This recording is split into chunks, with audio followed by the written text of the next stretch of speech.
관한 경고라. 다시스의 베드라, 너희는 슬피 부르짖을지어다. 두로가 황무하여 집이 없고 들어갈 곳도 없으며 이 소식이 기띔 땅에서부터 그들에게 전파되었음이라. 바다에 왕래하는 시돈 상인들로 말미암아 부요하게 된 너희 해변 주민들아, 잠잠하라. 시홀의 곡식 곧 나일의 추수를 큰 물로 수송하여 드렸으니 열국의 시장이 되었도다. 시돈이여, 너는 부끄러워할지어다.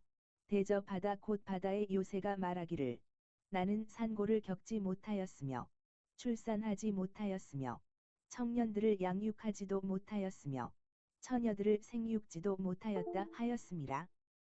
그 소식이 애굽에 이르면 그들이 두로의 소식으로 말미암아 고통받으리로다. 너희는 다시스로 건너갈지어다. 해변 주민아, 너희는 슬피 부르짖을지어다. 이것이 옛날에 건설된 너희 힐락의 성, 곧 그 백성이 자기 발로 먼 지방까지 가서 머물던 성읍이냐? 면류관을 씌우던 자요, 그 상인들은 고관들이요 그 무역자들은 세상의 존귀한 자들이었던 두로에 대하여 누가 이 일을 정하였느냐?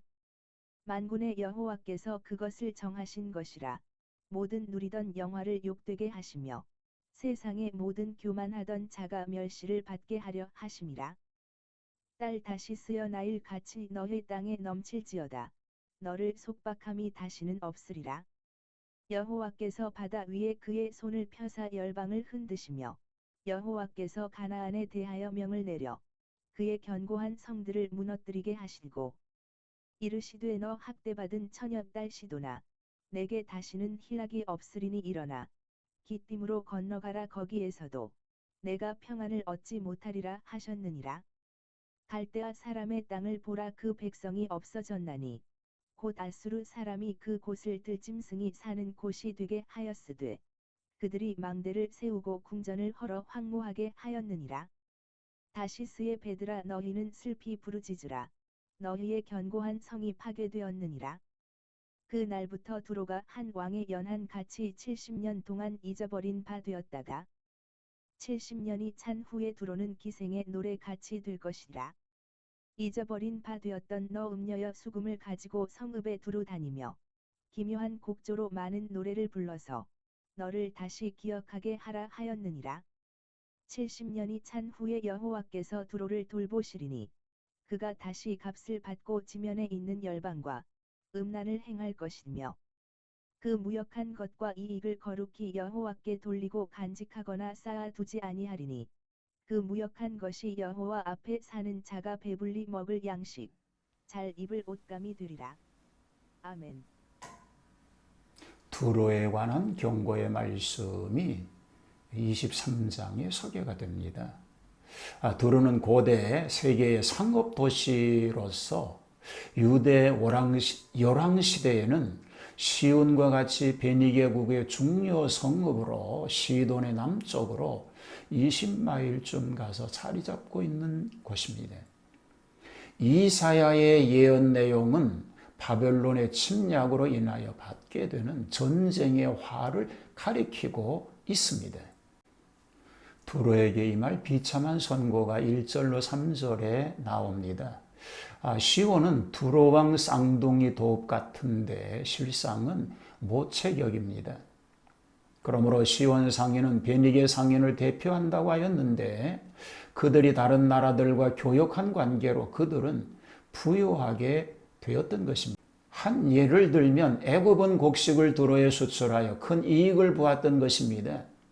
시올은 나일강의 별명입니다. 시돈 거민들로 인하여 부유하게 되었던 해변 거민들에게 잠잠하라고 하는 것은 두로의 멸망으로 인하여 그들의 이익이 이제는 끊어지게 되었기 때문입니다. 그들은 물질이 있을 때 웃다가 그것이 없어질 때 망하고 울게 된다는 것입니다. 갈대아를 도구로 쓰십니다. 4절로 14절이지요. 자, 두로가 전에 많은 식민지를 두었습니다. 이제는 가지지 못한다는 것이지요. 마치 자녀를 생산하여 양육할 수 없는 과부와 같은 격입니다. 저들은 무역 대상국이 없어지고 조공을 바칠 속국이 없어지며 완전히 팔다리가 끊겨질 지경입니다. 두로는 본래 강대하고 견고한 상업이었는데 하나님께서 손을 대시니까 강대국도 별 수 없이 멸망하고 만 것입니다. 8절에 면류관을 쓰던 자요라고 하면 두로가 모든 식민지들을 만들고 왕들을 세워서 권세를 씌운다는 것입니다. 누가 그 일을 정하겠습니까? 곧 저렇게 세계적으로 강한 두로를 멸망시키기로 작정할 자는 사람이 아닙니다. 하나님이라고 하는 말을 함축하고 있습니다. 그들의 자랑은 욕이 되고 그 존귀는 멸시가 될 것입니다. 그래서 그들이 패망한 원인은 9절에 소개되고 있는 것처럼 모든 영광의 교만을 욕되게 하시며 세상의 모든 존귀한 자도 멸시를 받게 한 까닭입니다. 결국 그들은 우상 숭배, 사치, 음란한 죄인들인 것입니다. 기띔은 구부로 섬이요 다시스는 서바나의 항구인데 두로의 무역항이며 식민지였습니다. 이제 갈대아 즉 바벨론을 공취하였던 아수르군은 두로도 공취할 것을 예시하고 있습니다. 하나님의 심판은 죄를 따라서 순차적으로 집행되어지는 것입니다. 두로 회복에 대한 예언이 15절로 18절에 나옵니다. 한 왕의 연한 70년이라고 하는 것은 한 왕조의 기간을 가리킵니다. 바벨론이 아수르를 치고 그리고 메데 바사에게 패망할 때까지의 기간을 가리키고 있습니다. 기생노래의 뜻같이 될 것이라고 한 것은 두로의 상업을 가리키는 말입니다. 상업 자체가 나쁜 것은 아니지요. 두로의 상술에는 거짓이 많았기 때문에 그것을 기생노래의 뜻과 같다라고 말하고 있습니다. 70년 후에는 하나님의 권고도 채홍되겠고 열방과 음란을 행한다 함은 무역을 뜻함입니다. 금전을 탐하는 상업주의는 세상 사람들을 꾀어서 돈을 모으는 데만 열중하여 하나님을 멀리 떠나게 되므로 그것이 우상숭배가 되고 음란이 되는 것입니다. 그 무역한 것과 이익을 하나님께 돌리고 즉 축제하지 아니하리니 그들은 재물을 하나님께 바쳐 하나님의 종들이 사용하도록 하겠다라고 말하고 있는 것입니다. 우리는 이런 사람들을 소망 없는 죄인으로 단정해서는 안 됩니다.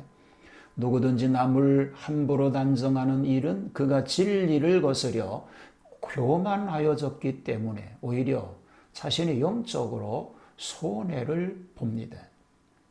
이런 불행한 삶이 되지 않게 되기를 주님의 이름으로 축복합니다.